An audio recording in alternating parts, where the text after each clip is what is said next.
Hello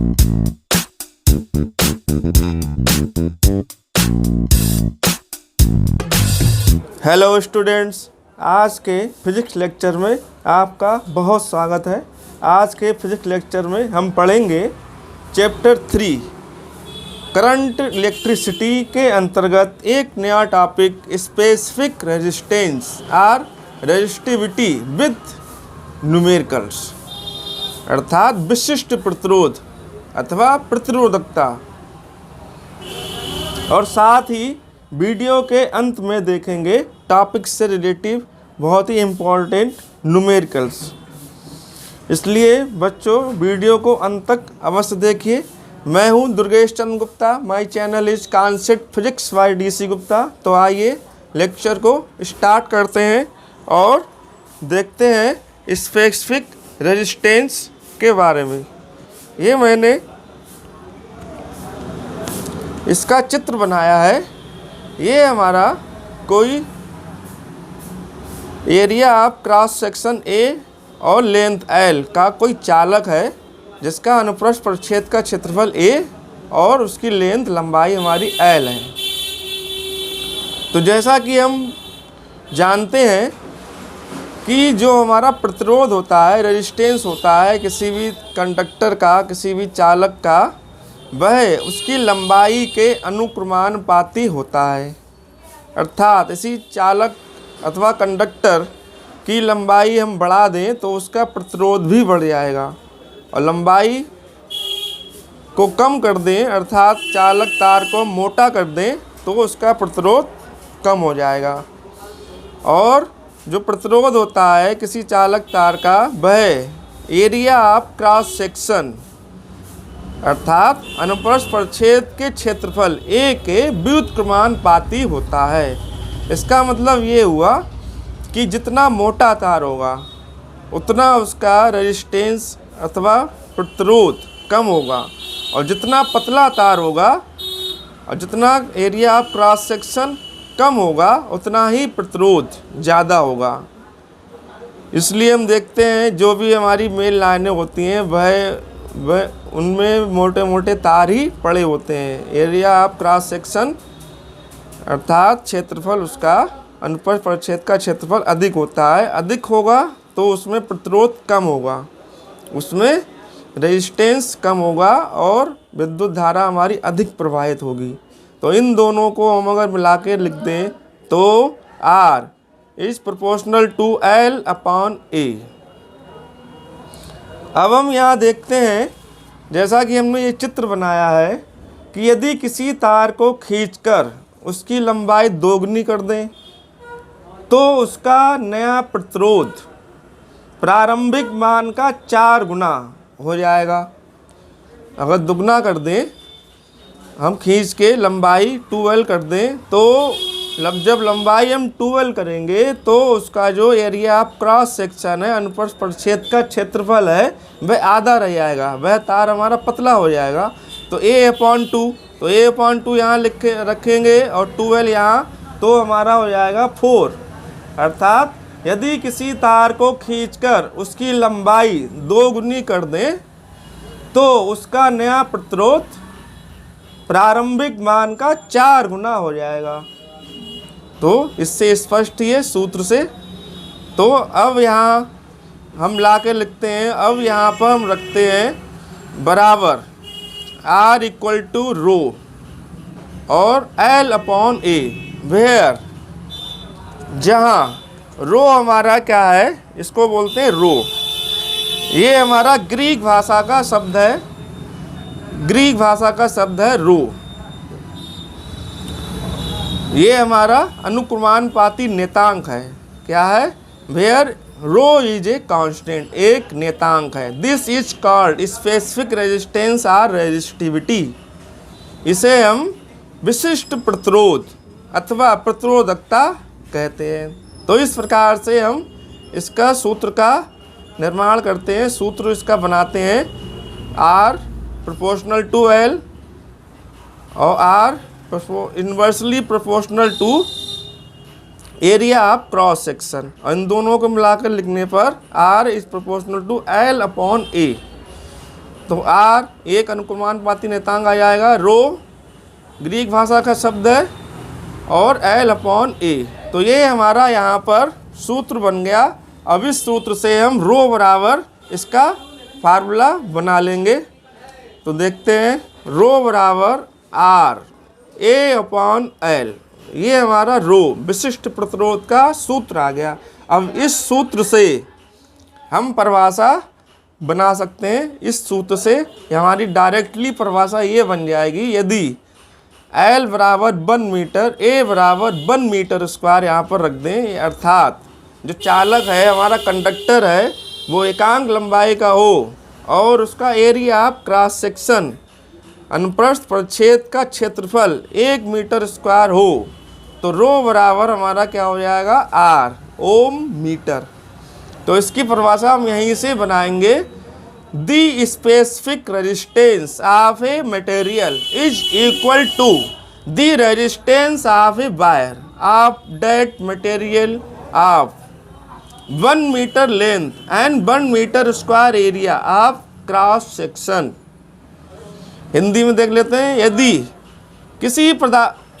किसी पदार्थ का विशिष्ट प्रतिरोध उस पदार्थ के 1 मीटर लंबे तथा 1 मीटर अनुप्रस्थ परिच्छेद के क्षेत्रफल वाले तार के प्रतिरोध के बराबर होता है, तो हम इसकी परिभाषा डायरेक्ट इस सूत्र को लिखकर और इसमें इफ बराबर एल बराबर 1 मीटर, ए बराबर 1 मीटर स्क्वायर यहाँ पर रखकर डायरेक्टली हम यहाँ पर बना लेंगे। देन रो बराबर आर ओम मीटर। तो specific resistance of a material is equal to the resistance of a wire of that material of 1 metre length and 1 metre square area of cross section. किसी पदार्थ का विशिष्ट प्रतिरोध उस पदार्थ के 1 मीटर लंबे तथा 1 मीटर स्क्वायर पर परिच्छेद के क्षेत्रफल वाले तार के प्रतिरोध के बराबर होता है। पीडीएफ के लिए आप इसका स्क्रीनशॉट ले सकते हैं। ये हमारा विशिष्ट प्रतिरोध मटेरियल अर्थात पदार्थ का गुण होता है। इसकी अब देखेंगे हम SI यूनिट ऑफ रेजिस्टिविटी रो। तो SI यूनिट ऑफ आर और गुणा SI यूनिट ऑफ ए और upon SI unit of L. तो SI यूनिट ऑफ रो, तो आर की SI यूनिट हमारी होती है ओम और एरिया की SI यूनिट मीटर स्क्वायर और लेंथ की SI यूनिट मीटर। तो मीटर से मीटर कैंसिल, तो SI यूनिट ऑफ रो बराबर ओम मीटर। ये हमारी SI यूनिट यहाँ पे आ जाएगी और SI unit of rho ohm metre. तो डायमेंशनल फार्मूला ऑफ रो, तो इसका आप विमीय सूत्र निकालेंगे। तो डायमेंशन ऑफ आर गुणा डायमेंशन ऑफ एम, आर की विमा और मीटर की विमा। आर की विमा हमने यहाँ पे अलग निकाली है, आर बराबर बी अपॉन आई सूत्र होता है। तो आर का मात्रक वोल्ट अपॉन एम्पियर, तो आर की विमा वोल्ट की विमा हमारी हो जाएगी ML2 T-3 A-1 upon A। तो इसको कंबाइन करके लिखेंगे तो ML2 T-3 A-2, ये हमारी आर की विमा आ जाएगी। आर की विमा हम यहाँ रख लेंगे और dimension of M length metre की विमा एल। तो ML3 T-3 और A-2। तो पीडीएफ के लिए आप स्क्रीनशॉट ले सकते हैं इसका। इसके बाद इससे रिलेटेड एक न्यूमेरिकल देखेंगे, बहुत ही इम्पोर्टेंट न्यूमेरिकल है जो कि बोर्ड एग्जाम में तथा कंपटीशन एग्जाम में लगातार पूछा जा रहा है। 200 वोल्ट 0.2 एम्पियर धारा वाले बल्ब के तंतु के तार की लंबाई 20 सेंटीमीटर है।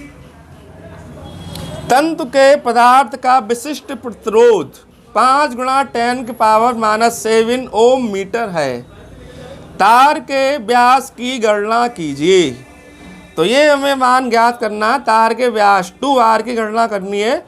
तो सर्वप्रथम देखेंगे according to question given data, प्रश्नानुसार हमें दिया है, जो मान दिए हैं वो हम रख लेंगे यहाँ पे। तो B बराबर 200 वोल्ट, I बराबर 0.2 एम्पियर और L बराबर 20 सेंटीमीटर। तो 20 सेंटीमीटर को हमने मीटर में कन्वर्ट करेंगे तो 10⁻⁻2 से इसमें गुणा हो जाएगी, तो 10⁻⁻2 मीटर। और रो हमारा दिया है विशिष्ट प्रतिरोध 5 × 10⁻⁻7 ओम मीटर। तो ये हमने रख लिया। तो calculate the value of 2r diameter हमें ज्ञात करना है। अप्लाइड फार्मूला रो बराबर r A/L, जे हमने फार्मूला यहाँ पे लगाया है और इसको फार्मूला हम ड्राइव करेंगे और r के पदों में लिखेंगे। जो दे हमने क्षेत्रफल A बराबर हमारा होता है, चूंकि A बराबर πr², तो πr² ये हमने लिख लिया ओपान L।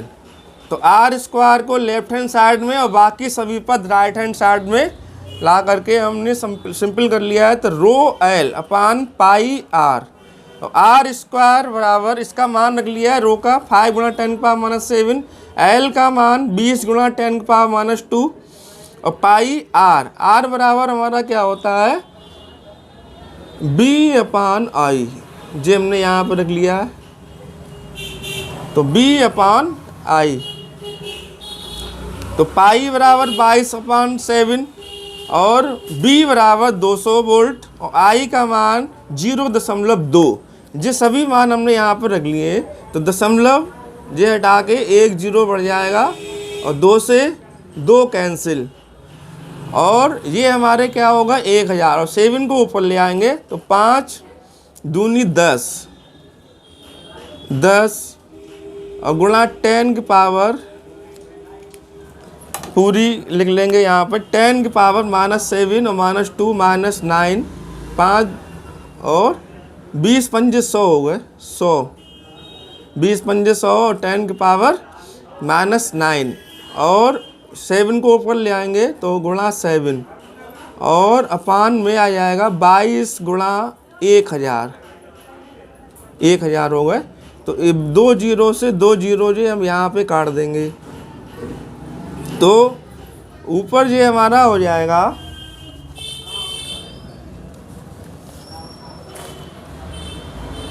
जी 10 को ऊपर ले आएंगे तो ये हमारा 7 × 10 की पावर -9 और एक ऊपर माइनस का हो जाएगा तो माइनस का 1 और अपान 22, तो 7 × 10 की पावर -10 ओपान 22।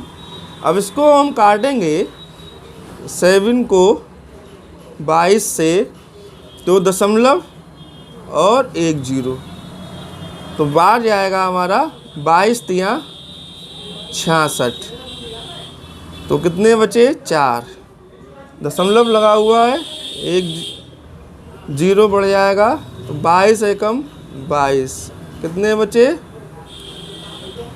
18 और इसके बाद जाएंगे 8 बार, तो ये हमारा हो जाएगा इसका मान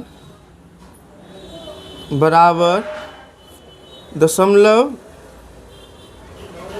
318 और 2 और आएगा 2, तो ये आ जाएगा 3.3182 गुणा 10 की पावर -10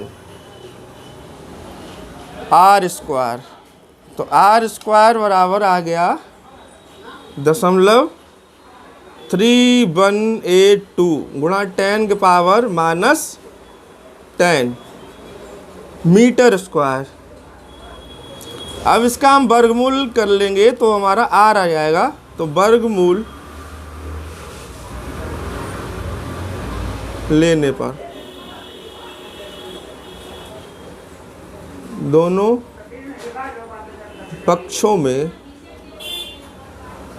वर्गमूल लेने पर, वर्गमूल लेंगे तो हमारा जे आर हो जाएगा और जे वर्गमूल के अंदर हो जाएगा ये संख्या 0.3182 और इसका वर्गमूल होगा 10 के पावर -5 और ये हो जाएगा मीटर। अब इसका वर्गमूल हम निकालेंगे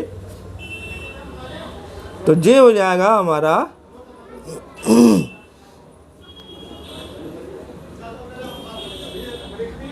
0.564 गुणा 10 की पावर -5 मीटर।